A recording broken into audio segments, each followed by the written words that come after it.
Bonjour à tous, bienvenue sur la chaîne Passion Sorare. L'objectif de la chaîne, donc, c'est de partager un petit peu la passion qu'on peut avoir pour Sorare, vous présenter ma galerie, je vous présenterai aussi les compétitions auxquelles je participerai et l'évolution de ma galerie au fur et à mesure. Euh, Ne pas oublier dans un premier temps, ça c'est le premier rappel que je peux vous faire, que Sorare est un investissement. Donc l'idée c'est d'investir uniquement l'argent que vous êtes capable de perdre et jamais plus, parce que vous pouvez faire des mauvais choix comme vous pouvez faire de très bons choix. Ok, la deuxième chose c'est que pour donner un petit peu de force à la chaîne, n'hésitez pas à vous abonner, ça me ferait énormément plaisir. Et puis de pouvoir, si vous êtes jamais inscrit, de vous inscrire à Soir via mon lien d'affiliation, ce qui vous permettra, lorsque vous aurez remporté 5 enchères sur le marché principal, de remporter une carte qui améliorera du coup votre équipe. Et si vous avez rentré mon lien d'affiliation, du coup je gagne aussi une carte qui permet aussi de soutenir ma chaîne. Donc la première chose, le premier gardien du coup que je possède, c'est Bart Verbruggen. Donc c'est un joueur qui est remplaçant aujourd'hui à Anderlecht, mais par contre qui a 19 ans, qui est U23 jusqu'en 2027 et qui est hollandais. D'accord. Donc je pense que c'est un joueur qui a de l'avenir. Pour le moment, il est numéro 2 à Anderlecht, donc il ne sera pas forcément titulaire tout de suite, mais c'est un pari d'avenir. Et quand on sait la valeur des jeunes gardiens euh, et surtout l'âge qu'il a, je pense que ça peut être une carte qui va avoir pas mal d'avenir. Deuxième investissement, du coup, donc dans ma galerie, c'est Keylor Navas. Keylor Navas, du coup, j'ai fait quand même une belle opération puisque je l'achète là, le point jaune, donc 0,0890. Euh, il est considéré comme quatrième gardien, donc en termes de notation notamment. Euh, et je l'ai pris parce que avec l'arrivée de Galtier, la prolongation aussi de Letellier, je pense Galtier a positionné Donnarumma en gardien numéro 1. Donc je pense que Navas ne fera pas une deuxième année en étant deuxième gardien. Et je vois pas mal de portes de sortie pour lui. On avait parlé de Villarreal, c'est pas trop d'actualité. On a parlé du Napoli, il y a la Lazio qui cherche aussi un gardien. Donc voilà, il pourrait atterrir dans une équipe qui joue l'Europe. C'est encore un très très bon gardien. On peut voir que le pourcentage qu'il a avec un faible nombre de matchs joués est quand même très intéressant. Il est capable de faire de très bonnes notes. Et aussi, on sait très bien que du coup, le Costa Rica est le dernier le dernier pays, pardon, qui s'est qualifié pour la Coupe du Monde. Donc potentiellement, ça me fait un gardien pour le week-end, pour l'Europe si jamais il change de club, et aussi pour la Coupe du Monde. Donc c'est à la fois un investissement et à la fois un gardien que je vais être capable d'aligner. Il a déjà pris pas mal de valeur là actuellement parce qu'il y a eu pas mal d'annonces. Euh, et certainement que s'il y a de nouvelles annonces, son prix pourrait encore doubler. Euh, donc c'est un petit peu l'objectif de Keylor Navas. Ensuite, dans les autres gardiens, on passe à Philippe Jorgensen. Alors Philippe Jorgensen, c'est un gardien danois qui a été espoir notamment, qui a 20 ans, qui a eu 23 jusqu'en 2026 et qui joue à Villarreal.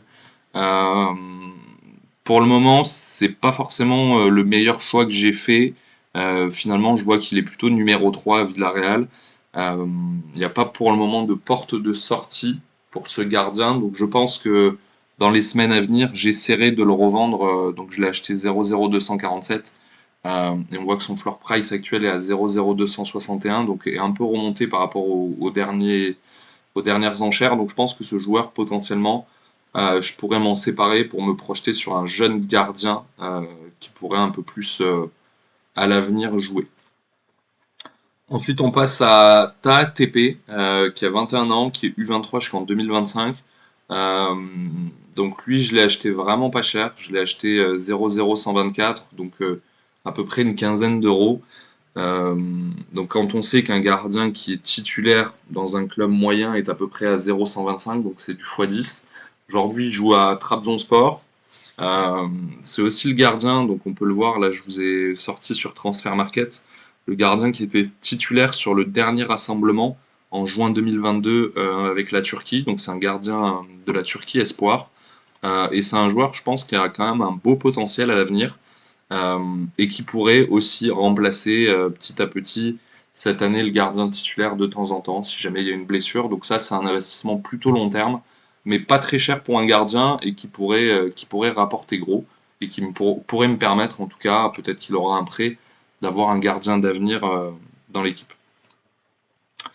Ensuite, on passe à un autre investissement, donc c'est Yuya Oki, qui est gardien du coup dans la ligue japonaise, qui a 22 ans, qui est U23, donc encore 2 ans, jusqu'en 2024.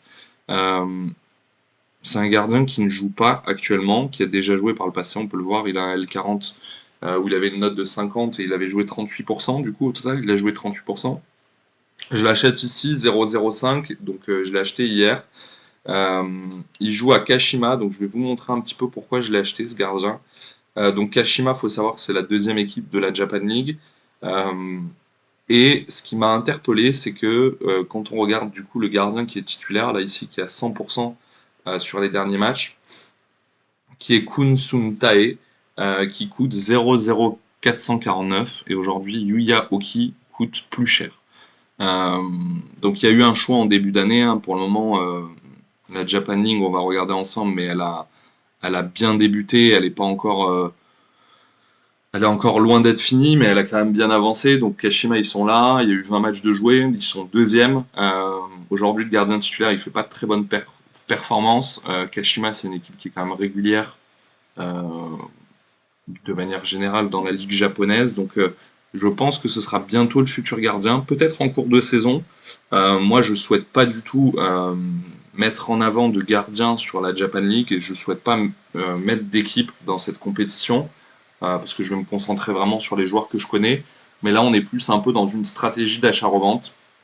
À partir du moment où j'ai investi quand même pas énormément d'argent, on va dire, pour même si c'est une somme quand même importante, mais pour un jeu comme Sora.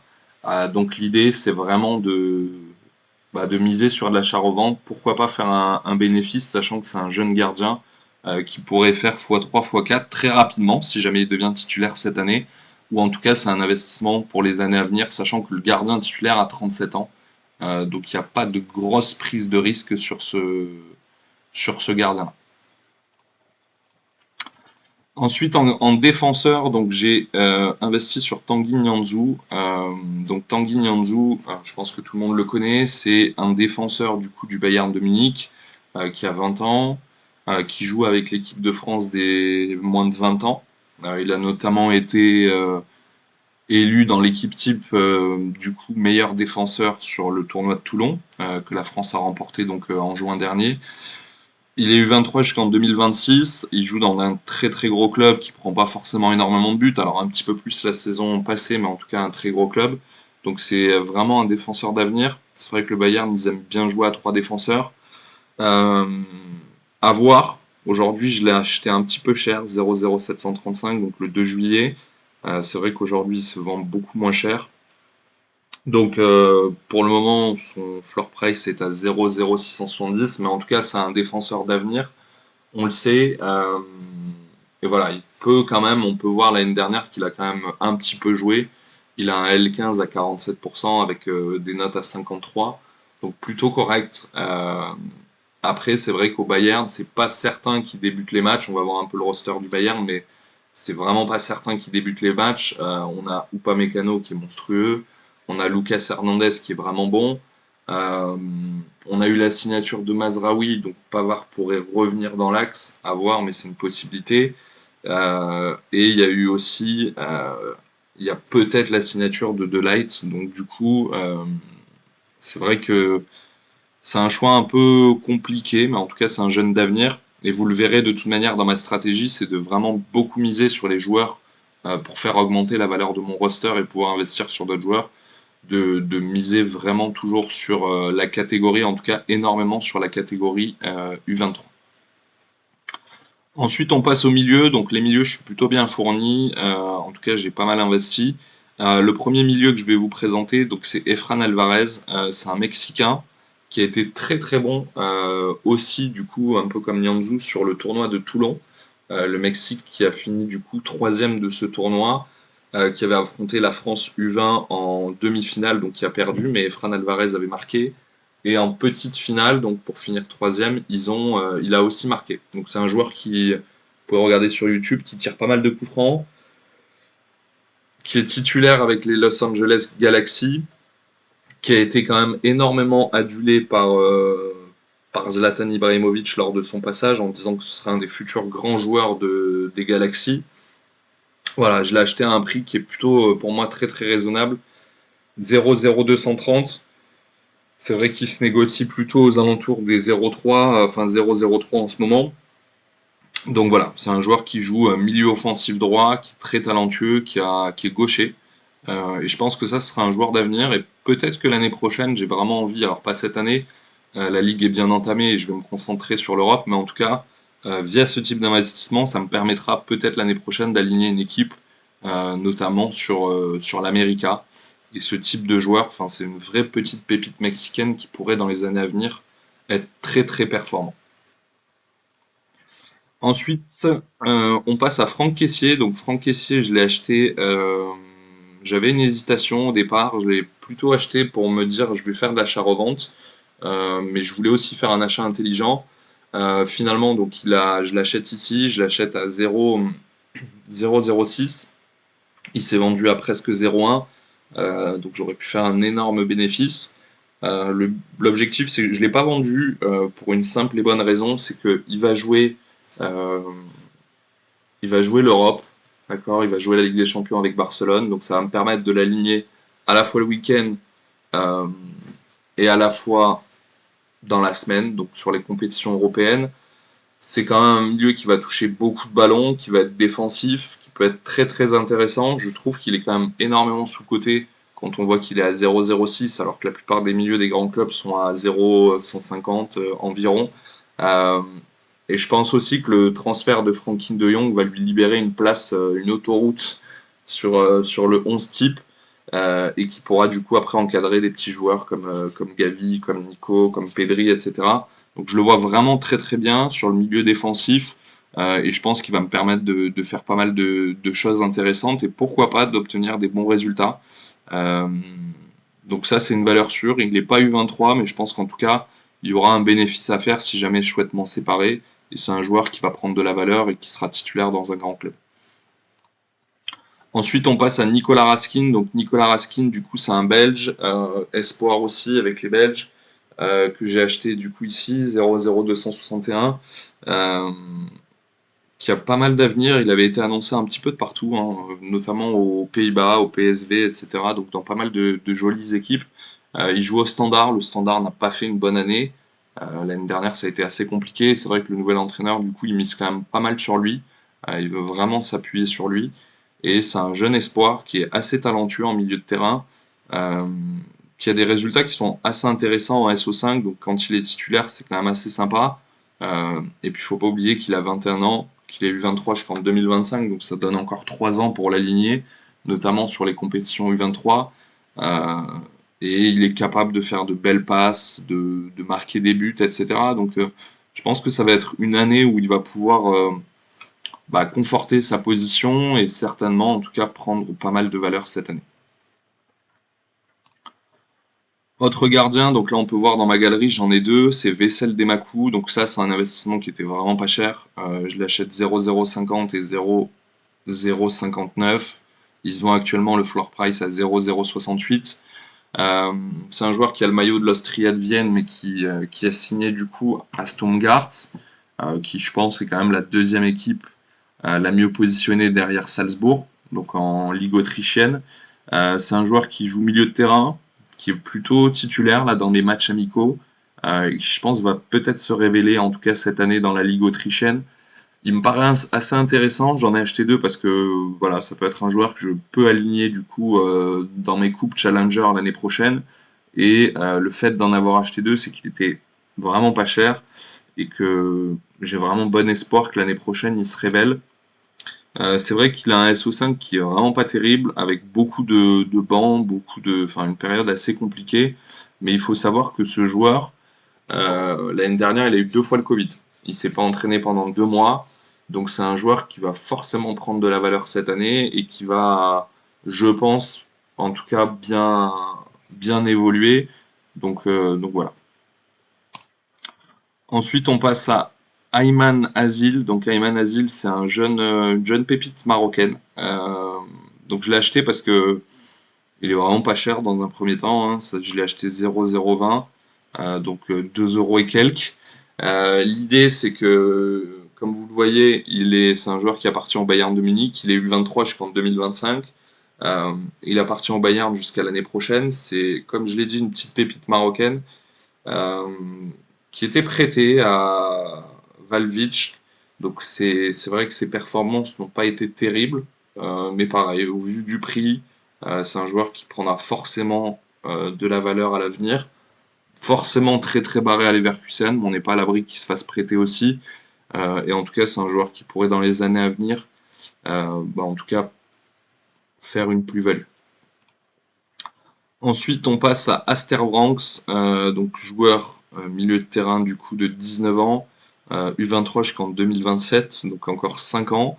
Il joue à Wolfsburg, il est belge, et pareil, donc là c'est une petite pépite pour l'avenir. L'année dernière, il n'a pas non plus été très très performant, mais en tout cas, enfin, il a fait beaucoup de bancs, il a un petit peu joué, mais début de saison, milieu de saison, il jouait un petit peu. Après, il a quand même assez déçu. Il a fait enfin, il était beaucoup remplaçant. Mais en tout cas, c'est un joueur d'avenir.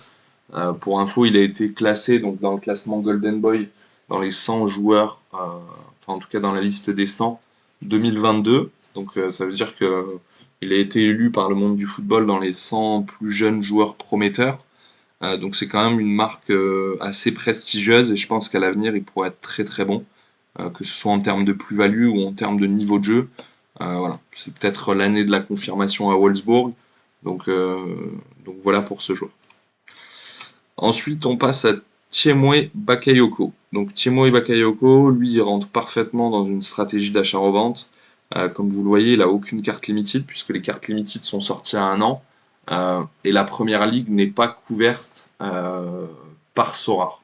D'accord? Donc ça veut dire que quand vous possédez un joueur qui n'est pas couvert par Sorare, enfin dans un club qui n'est pas couvert par Sorare, du coup il n'y a pas de cartes qui sont éditées. Donc il y a le côté rareté qui me paraît assez intéressant. On voit qu'il y a 0 carte limited. Il y a seulement 53 cartes rares. Euh, donc voilà, aujourd'hui, il a été prêté 2 ans au Milan AC. Euh, Là, le Milan souhaite résilier le prêt. Donc là, puisqu'il a fait qu'un an, il a quasi pas joué, hein. On peut le voir à ses pourcentages, 20% sur le L5, 7% sur le L15. Donc il a quasi pas joué. Il a été passé notamment par Monaco, Napoli, Milan. À Chelsea, on sait très bien avec le nouveau projet là qui va pas du tout rentrer dans les plans de Tourelle. Donc je le projette bien dans un. Alors c'est un petit pari. J'espère qu'il pourrait se projeter dans un club, en tout cas peut-être en prêt dans un club européen. Si c'est en prêt, ça peut m'avantager parce que du coup il y aura toujours pas de cartes qui seront éditées et ça pourrait être un avantage vu qu'il y a peu de cartes. Donc c'est vraiment une stratégie d'achat-revente. Je l'ai acheté 0,0950 quand il a été annoncé à l'OM. Il est listé actuellement à 0,136, donc c'est presque 50% si jamais je le vendais. Et la dernière vente, donc ça date d'hier, à 0,112. Donc je pense pas m'être trompé. Après, j'attends avec impatience, du coup, forcément le club où il pourrait atterrir. Et j'espère une énorme plus-value si c'est le cas. Ça pourrait être un bon joueur palier. C'est vrai que ces stats-là ne font pas rêver. Mais pour les connaisseurs, il a été énormément sur le banc. Des fois pas du tout dans l'équipe. Quand il rentre quasi pas. Mais on peut voir là, ici, il avait été titulaire. Il est capable quand même de faire un score assez sympa en 90 minutes. Donc voilà, ça c'est plutôt un pari d'achat-revente et c'est un peu l'orientation pour pouvoir toujours augmenter la valeur de mon club et investir sur certains joueurs. Ensuite, on passe aux attaquants. Aux attaquants, du coup, c'est assez pauvre, hein. C'est un peu comme les défenseurs. Donc, j'en ai trois. Le premier, c'est Romano Postema. Romano Postema, du coup, il joue à Groningen. Il est U23 jusqu'en 2026. Donc là, sa valeur, elle est en train de prendre petit à petit. Ça risque d'être l'attaquant. Enfin, en tout cas, il risque d'avoir beaucoup plus de temps de jeu que l'année dernière. On peut voir qu'il a été remplaçant toute l'année. C'est peut-être l'année de la confirmation. Son dernier match, donc, il a été titulaire 90 minutes, il a mis un but et une passe. C'est un bon attaquant pour regarder un petit peu ses vidéos sur YouTube. Et c'est vrai que dès qu'il joue ou dès qu'il marque, c'est assez impressionnant. Et il a été énormément sur le banc. euh, cette année. Si on regarde un petit peu le roster du club de Groningen, euh, du coup notamment en attaque, euh, donc, je pense qu'il peut être capable en tout cas de se projeter et de pourquoi pas devenir titulaire ou en tout cas d'aller chercher beaucoup plus de temps de jeu. On peut voir qu'il est quasi tout le temps rentré sur le L15 et sur le L40 il a 93%, donc il a la confiance et il est aussi très jeune, donc il suffirait qu'il débute un petit peu et qu'il marque pour peut-être avoir une place de titulaire et là ça pourrait être le jackpot et ça pourrait aussi en challenger du coup me faire un joueur qui pourrait être intéressant, sachant que c'est un espoir. Donc voilà, c'est un gros pari, mais je le trouve assez intéressant. Joueur suivant, donc c'est Jacob du coup Schaffelberg. Donc c'est un joueur qui joue à Toronto en MLS, qui a seulement 22 ans, qui est U23 jusqu'en 2024. Je l'ai payé du coup 0,060, donc un peu moins d'une dizaine d'euros. C'est un joueur sur lequel j'ai misé vraiment pour l'avenir, qui a trois sélections avec l'équipe canadienne, donc enfin, l'équipe A du Canada. C'est pas le plus gros potentiel de Toronto. En tout cas, il a quand même un bon petit niveau qui pourrait être intéressant. Alors là, aujourd'hui, ça risque d'être compliqué dans les semaines à venir, du coup, pour prendre une place de titulaire. On a notamment Jayden Nelson, qui est une vraie pépite là-bas, qui joue et qui va vraiment monter en puissance. Et on a Lorenzo Insigne qui a signé et qui débutera sans doute à partir de fin juillet. Là, il a une petite blessure, donc il n'y a pas de risques qui sont pris. Donc c'est sûr qu'il ne va pas être titulaire tout de suite, mais en tout cas, je pense que dans les années à venir, ça peut être un petit pari. Et je l'ai surtout pris du coup pour la saison prochaine en me disant que potentiellement il pouvait exploser et que je ne prends pas énormément de risques au vu de l'argent investi sur ce joueur. Dernier joueur, du coup, sur lequel j'ai investi, c'est Crépin Diatta, donc je l'achète 0,0420. Il est U23 du coup jusqu'à l'année prochaine, donc cette année il sera U23. Il va revenir de blessure assez prochainement, normalement, enfin il a eu une très très grosse blessure, mais on sait qu'avant il était capable de faire de très grandes choses, notamment à Bruges. Euh, L'actuel entraîneur de Bruges, de Monaco, pardon, c'est l'ancien entraîneur de Bruges, qui jouait justement avec Diatta. Et je pense que dès que Diatta va revenir, euh, du coup, pouvoir s'entraîner avec Monaco et pouvoir revenir sur les terrains, je pense que ce sera un joueur qui sera positionné, parce que c'était vraiment son ancien entraîneur à Bruges, qui va certainement l'aligner. Donc voilà, aujourd'hui, je pense que c'est un pari d'avenir. On verra en fonction de ses prestations si c'est un joueur sur lequel je me positionne pour mes équipes, mais en tout cas, c'est plutôt une stratégie d'achat-revente. Donc on partagera un peu dans le futur les différentes stratégies d'achat-revente, mais justement, investir dans des joueurs blessés, ça peut être un bon pari. Voilà, donc c'était Passion Sorare. Merci pour la participation à la vidéo. N'hésitez pas à vous abonner si ça vous a plu, et je vous dis à bientôt.